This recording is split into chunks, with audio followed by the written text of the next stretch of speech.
তো বন্ধুরা আমাদের এখানে ঝুলন যাত্রা শুরু হয়ে গিয়েছে। তো ঝুলন যাত্রা পুরো ভিডিও তোমাদেরকে দেখাতে পারবো না। তো ঝুলন যাত্রায় কেমন কি সাজিয়েছে আমাদের ভেবপ্রিয়া হরিসভা, তো তোমাদেরকে আমি সেটাই দেখাবো। তো চলো ভিডিওটা কন্টিনিউ দেখতে থাকো। আর যদি ভালো লেগে থাকে তাহলে লাইক করে দিও, আর চ্যানেলে নতুন হয়ে থাকলে সাবস্ক্রাইব করে দিও।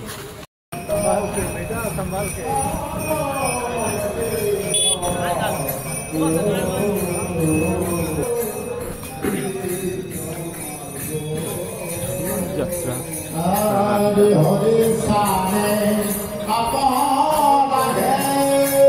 জানি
Bye.